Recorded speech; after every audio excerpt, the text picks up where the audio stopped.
Good morning. Can you hear me?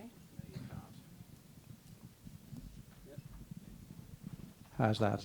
That's better.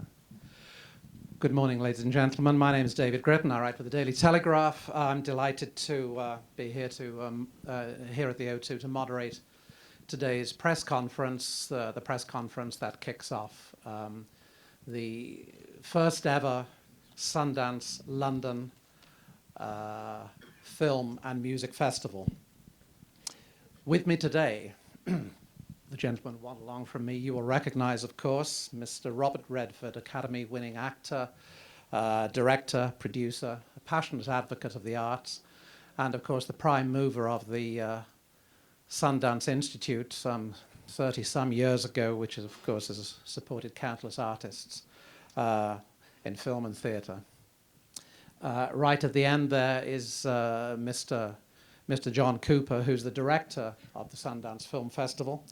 The festival over the years, of course, has launched the careers of people as varied as Wes Anderson and Quentin Tarantino, Steven Soderbergh.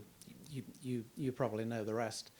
And John and his team, of course, are responsible for programming the films that will be seen in London over the next few days. Next to me is Mr. Alex Hill. Alex is the Chief Finance and Strategy Officer of AEG Europe. They're the folks who own the O2, which of course is hosting the Sundance London Film and Music Festival. So, gentlemen, thank you very much for being here.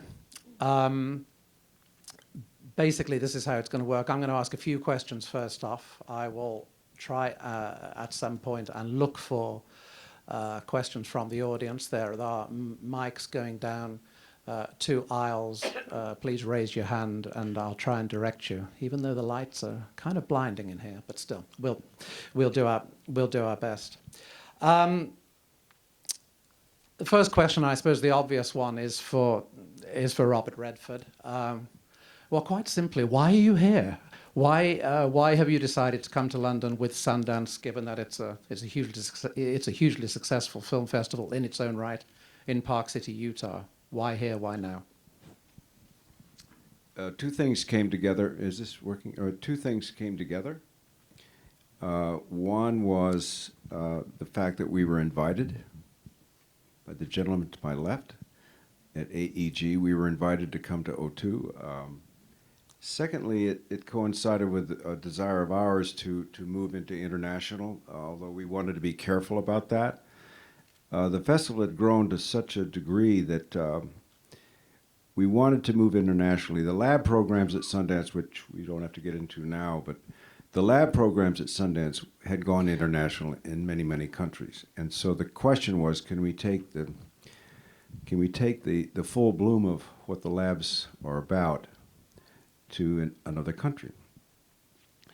I was reluctant to do that for a while because I did not want, I didn't want growth just to be about growth. It had to have some meaning to it. So I was reluctant to see us go out until time was really ready. And it felt like it was, and that we could take a scaled-down version of what we do in the mountains in Utah in January, taking a scaled-down version to another country upon invitation would be a good thing. But we would scale it down and bring a version of what we do, sort of the alchemy of what we do at Sundance, and bring it here and just see how it was received, and that's why we're here. Thank you. Just following on from that then, Alex, you put out the invitation to Sundance on behalf of O2. What were your thoughts about this in terms of what might be a suitable mix between the festival and the venue? Well, I think AG is always very keen to break stereotypes, and the O2 here is very much known as the best music venue in the world. But really, this is a state-of-the-art facility that's fantastic at delivering world-class content, whatever the genre and whatever the form it comes in. So, whether that's great sport and the ATP World Tour Finals, and you get 250,000 people coming through the doors to see the 8 best tennis players playing, or this summer will be a key host venue to the Summer Olympics. We're also very strong in the arts. We've partnered with the Royal Ballet, put on Romeo and Juliet. We've hosted operas, worked with the RPO many a time. So this is really all for us. It's about being able to deliver world-class content to our fans and visitors. And with a cinema here in the heart of the O2 complex, it's an absolutely natural thing for us to be able to host a film festival, and with our music pedigree as well, it's a natural extension to be able to deliver a music component to that festival. So you combine all that together, and you see the festival in Utah. It's a fantastic thing, and a wonderful event. It's fantastic that we can combine with Mr. Redford and the Institute to bring this here. Okay, so John, that being the case, we can see why the O2 want you. What sold you on the O2 as a place to move the festival for 4 days? I think really the facilities themselves. It's that whole notion of creating community. It's something we like, and if we're going to mix music into it, we wanted the music venues close to the film venues, and we just sort of came into the theaters. That's sort of what sold us.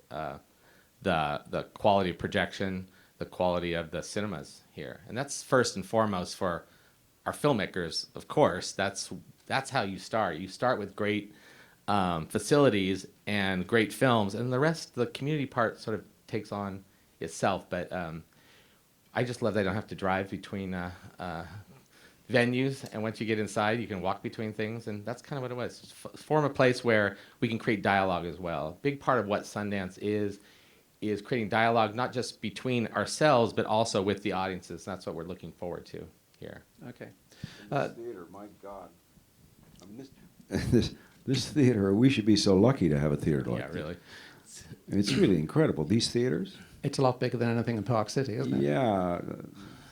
We don't come close to One of the big anything venues is a high school, I think, isn't it, or something like like, well, Yeah, and the small venues is a ballroom in a hotel. that. Yeah. So or a library A converted. library, yeah, exactly. Bob, I want to ask you another thing, and that's about music. It's specifically the Sundance London Film and Music Festival. And although I've been to Park City and I know music is sort of very strongly on the periphery of the festival, this time it's really centre stage. It's almost equal to the film content. What was the thinking behind foregrounding music in that way? Well, I think one of the things we try to do is to look ahead as we design our programs, and we think about who we are and what we want to do and the way we want to do it. I see the future coming as a hybrid. I think technology has driven us to the point where there's now a hybrid. You see certain things coalescing that were separate before. And so we try to show that at our festival. So, for example, just to give you an example, we have a section at our festival called The New Frontier. And for many years, there was a section of our festival where we just had a lot of the new equipment from Sony and other manufacturers in a room. And I looked at it and I realized there was something dead about it. It was just dead. Like a bunch of robots in a room, and there was no life to it. And I realized what was missing was the art connected to it. So we decided then to start to convert that into something called the New Frontier, where we show technology in its most advanced form working with artists. And the product of that, it was really exciting, and it brought life into that. So that was the first hybrid that we got involved with. Next was because we have a lab program, which I won't go into too much detail on, but our lab program was where everything started at Sundance back in 1980. It started with film and theater, and then it progressed to music and documentaries and producing. And so suddenly music and film looked like that might be the new hybrid. The importance of music to film, film to music, how it's coming together, what T-Bone Burnett represents in that regard. So since that hybrid seemed like it was on the horizon, we wanted to show that we were with it, and bring our music composers lab here and bring music here with film to illustrate that that's a connection now that's growing stronger and stronger. Thank you. I've got one more question for the panel, but in the meantime, start putting your hands up and I'll start pointing you out. But in the meantime, this is for Bob and John, I guess. What were the criteria for choosing the films that came over to London? It's 22 altogether, I think. Why did you decide on those titles? We decided that we wanted to take them straight out of the festival that we just had. We also decided that we wanted to bring American films here. That seems that going out of our own borders with American films seemed the right thing to do. And then we wanted to really represent the work we do. There's many facets of the Sundance Film Festival, many different kinds of films. We wanted to do more of a representation of the types of programming we do. So not just big films. We also wanted to split it up, make sure that there was documentaries and feature films, make sure there was shorts programs, sort of representing everything we do, a little more experimental as opposed to the maybe more accessible films. So we wanted to give everybody a taste of that and also see how the audiences, it's very exciting for us to see how the audiences are going to respond to these films. So that was it, sort of give an overview of what we do. You know, the other thing, can I add something to that before, or can I? Of course. Do I have your permission? You do. Thanks. The idea of audience and artist, when Sundance started, Sundance basically has evolved from a series of step points and opportunities that come from that. So it started as a path for new artists, with new voices through independent film to be heard that wouldn't get a chance otherwise. What happened when we started our festival, and once it survived, because I didn't know it would in the beginning, once it was clear that we were going to survive, then what I noticed was, well, look at this, the audiences that are coming. In the beginning, it was just local people.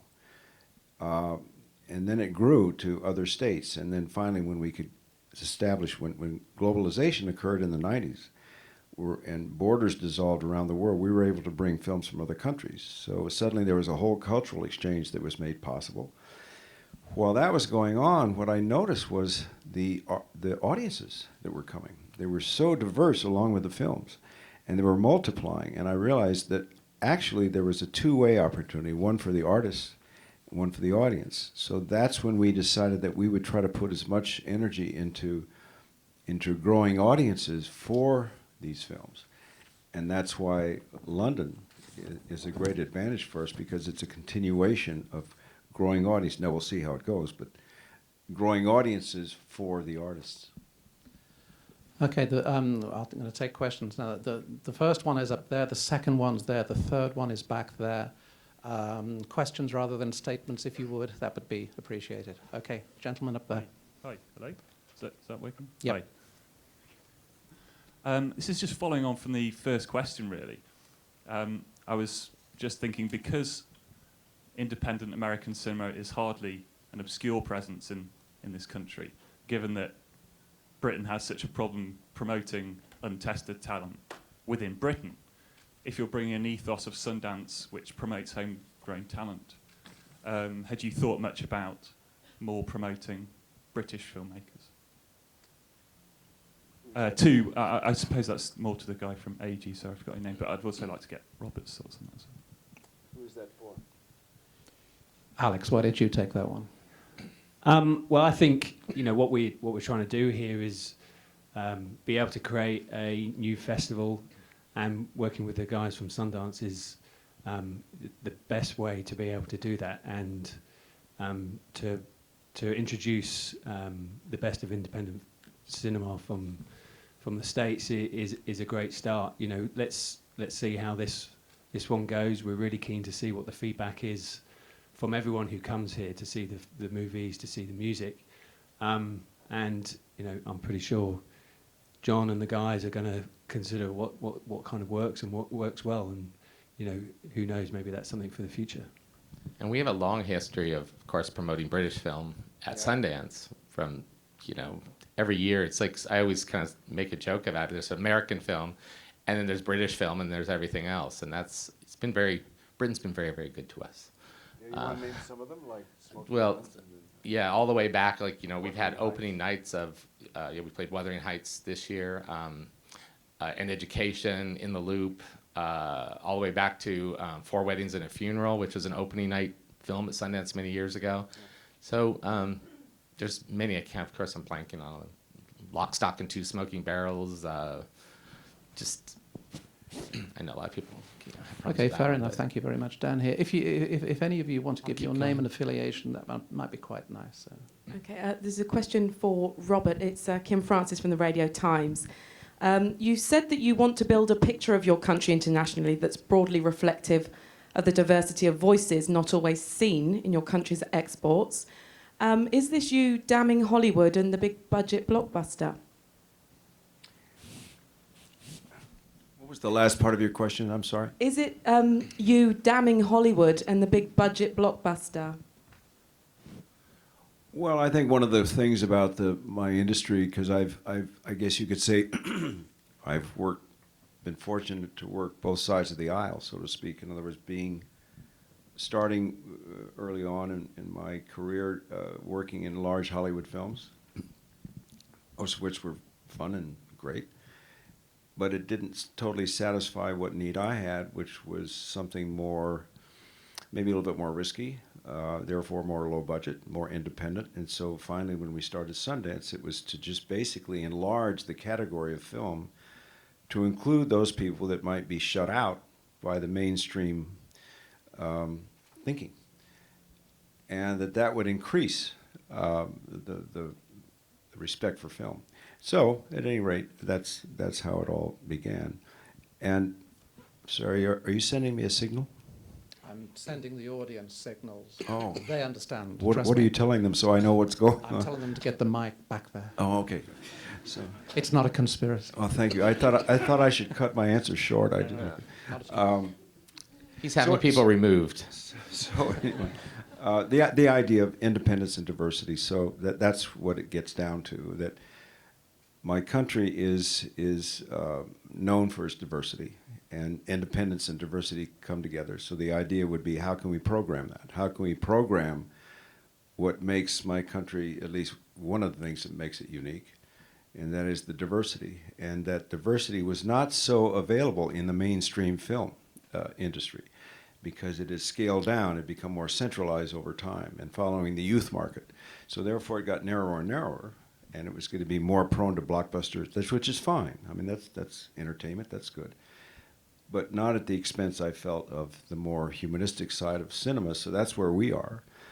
And so it's just basically enlarging. It's not to deny or eliminate those films, because they're obviously satisfying on a worldwide basis. I just feel that there's a hunger for other kinds of films as well, and that's what we represent. Okay, there's a question back there, and then the next one will be the gentleman in the front row here. Yes, thank you. Mr. Redford, hi, at the back. Hi there, Mr. Redford.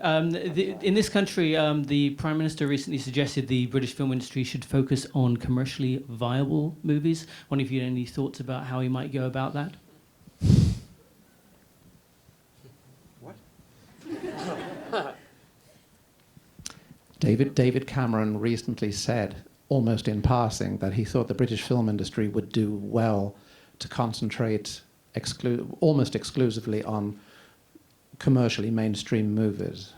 Oh. How do you feel? Well, that may be why he's in trouble. One reason. Well, I won't get into the other reasons, but it's not my business. But no, I think that's a narrow view, and I don't want to say it speaks of the man. All I can tell you is that view, I think, is a very narrow one and doesn't speak to the broad category of filmmakers and artists in the business. It doesn't speak to audiences either. Okay, the gentleman here in the front row. Adam Sherwin from The Independent. Mr. Redford, you'd mentioned in a previous answer that when you saw the technology that was at Utah, it was just robots in a room. Do you feel sometimes that all the technological advances that filmmakers have now, IMAX, 3D, does that overshadow sometimes the craft of telling a story and characterization? Have things gone a bit too far the other way because we've got maybe overwhelmed by the technology that's available? Yes, I do. But I think the fallout will occur on its own organically. It's not for me to predict it necessarily, but just since you asked the question, yes, I do. I think technology has probably gotten a little too far, too fat, and that in time, 3D, I'm not a particular fan of 3D at the moment. For certain things, yes, but not so many things. But I think it will find its way in or out. That's what I think will happen. And the audiences will decide. But my feeling right now is that probably things have gone too far, at some great cost, by the way. And time will tell whether it really works or not, and I'm not sure it will. But it'll find its own way. It's not for me to say. Thank you. There's a question back there, I think, and then the gentleman on the end of the front row.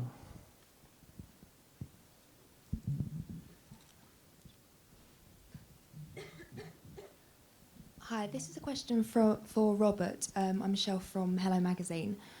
Given there's been such a huge buzz about Sundance London this year, particularly from the royals. I believe Prince Charles is introducing his documentary Harmony on Saturday. I was just hoping to get from you what that support has meant, particularly from the royals in Jubilee year. Well, there's another part of Sundance which doesn't get much attention, and that is the importance of the environment. By putting Sundance in the mountains in Utah rather than an urban environment of New York or Los Angeles where might think it would happen, we chose to, well, there were two reasons we chose to put it there. I couldn't afford to start it in an urban environment, and the only thing I could afford was to contribute my own property in the mountains. So that's how it started. And the other hope, it was just a hope because we didn't know until we tried it, was that there might be something interesting that developed when you put preserved part of nature against art development. And Sundance has spent a lot of time, and I've spent a large part of my life working for preservation of the environment, for conservation, sustainability, and so forth. So over time, that part of Sundance has been eclipsed, I guess, by the film. But His Royal Highness has been working on the same topic for many, many years. And over the years, we have sort of indirectly communicated with that common interest. Now it was time. I met with him last spring to discuss the idea of how we could work that into our festival, since that was a part of Sundance as well. So that's how this has come to pass. He's been committed for a long time, which I greatly admire, to sustainability and environmental conservation. So since I've done the same thing in my country, it seemed like a natural fit that we could support his film in his country. So that's how it came to pass. Thank you. Gentleman on the front row here. Mr. Redford, given your battering you receive sometimes from certain wing of the American media and your comment in Lions for Lambs on the triviality of media, are you keeping a keen eye on the Leveson inquiry at the moment, and do you hope for a return for proper investigative journalism? Sure, I do. Yeah, I know. I've been watching it with fascination, I must say. Fascinating to watch. And also to pay you a compliment in one respect, and that is, as I've watched the proceedings, I've been very impressed by the what I would call the dignity and a kind of an elegance with the way the process has gone forward. People take their time speaking. And in my country, things have become so accelerated and hyped up that you can hardly follow. There's so much personality that's being put into how the press expresses itself. It's got to be like a lot of noise and not as much substance as noise and personality. And that's sad to me to see, because I think it blurs the more important part, which is where are we going to find the truth? It gets harder and harder to find with the internet and so forth. The democratization of the internet has made truth actually harder to find, along with its positives. So I think journalism has declined because of the role of entertainment in journalism, which has gotten too excessive.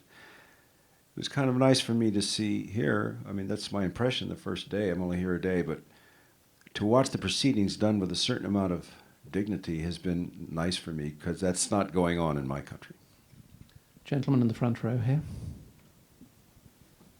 Ben Hoyle from The Times. A question for Mr. Redford. You spoke about music and film becoming increasingly a sort of hybrid art form. You mentioned T-Bone Burnett. I wonder if you could talk a little bit more about what you mean by that, how you've seen them, those two things coming together, and how you see them meshing into something new in the future. Well, first of all, because music is obviously so important to film. I mean, you can look at films in the past. I would think a film that came out of London, came out of Great Britain, Chariots of Fire, a lot of it was the music.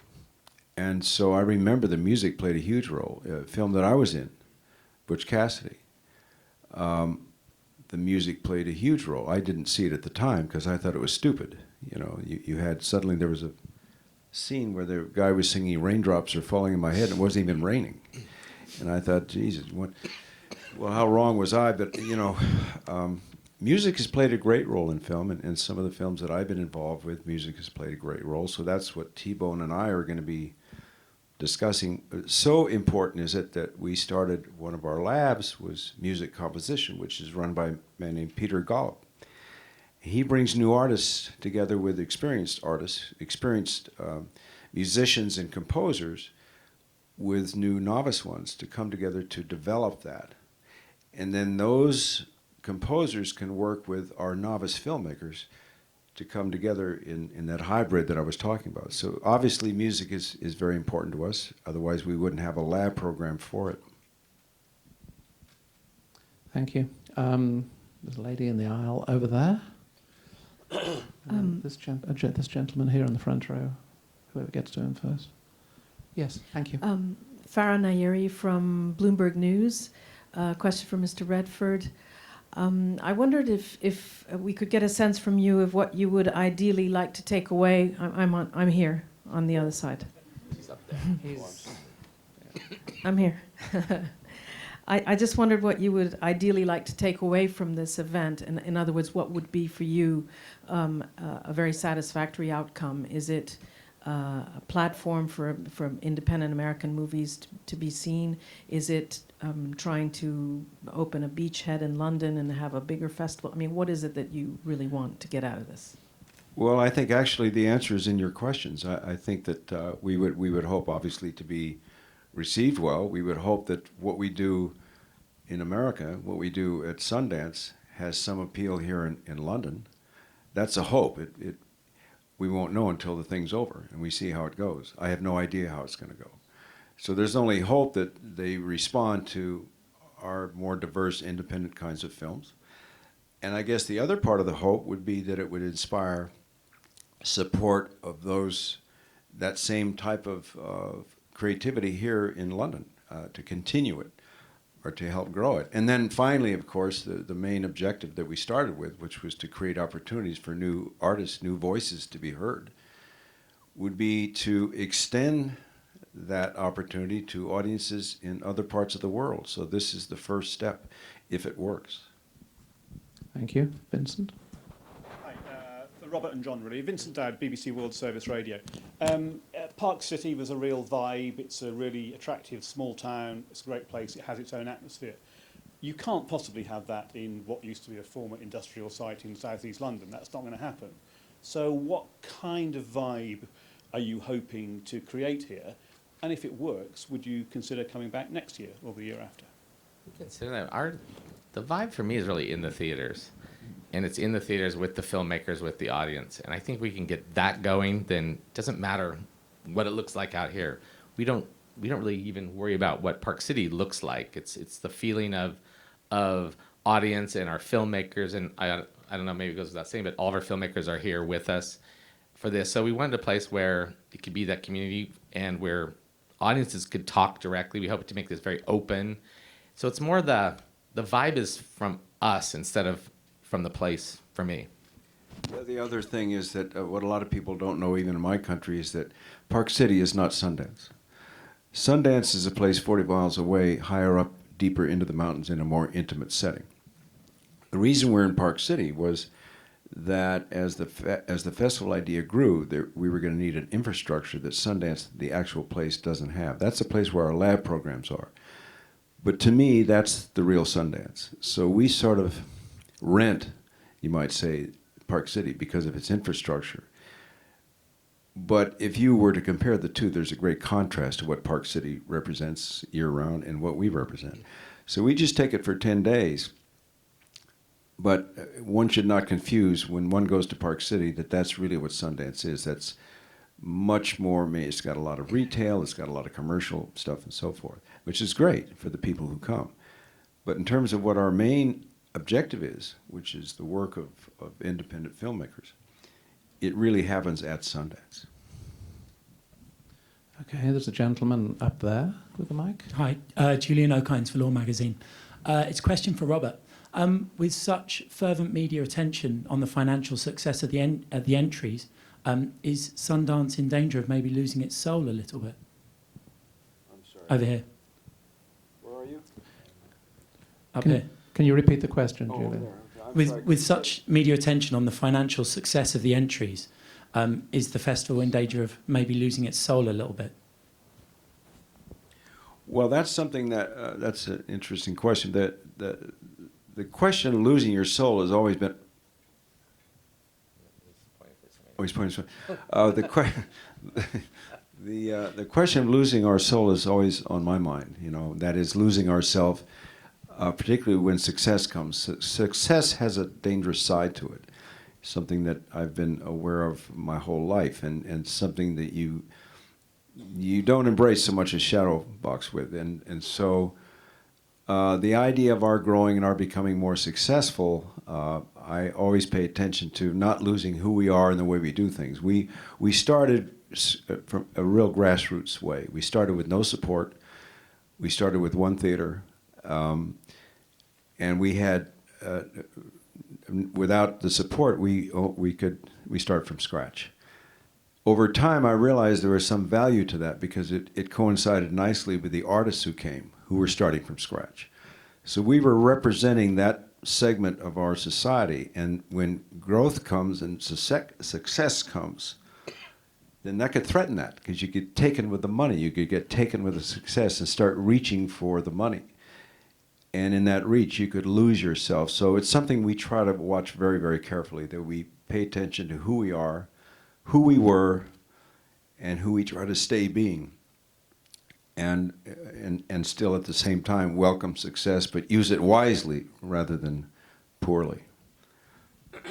The short answer to that is you don't lose your soul when Redford's at the helm. Gentleman in the second row here. Question for John and Robert. Emmett O'Brien, Film Ireland. I was just wondering, building on the last question, having been involved with Sundance for so long, it's a fairly well-oiled machine, but bringing it here, did you have to break it down to kind of nuts and bolts? And did that offer kind of a fresh perspective? What did you discover about the festival after so long? I think the discovery is going to be in the next 4 days. We are watching it very closely for sure. It's hard to go from big to small too. That was it was a game of sorts to get there. But I don't think we're going to know. We're really watching these next 4 days. We put it's very complicated. There's lots of films playing. There's lots of music. And we're going to see how the whole thing plays out. It's very different, too, going from a pure destination festival where everybody goes there and, you have them, to a city festival where you're in with people's lives and they have to pick and choose what they're going to come to. So we're watching that as well. It's kind of a challenge, though, but it's kind of exciting at the same time. I got a question for the whole panel, which is probably a very invidious question, but I'm just wondering if all of you would have a shot at this. Is there any one specific event, film, title in Sundance London that you're particularly looking forward to, and you would say to people, give that a try, that might be fun? I'm going to throw that at you, Alex.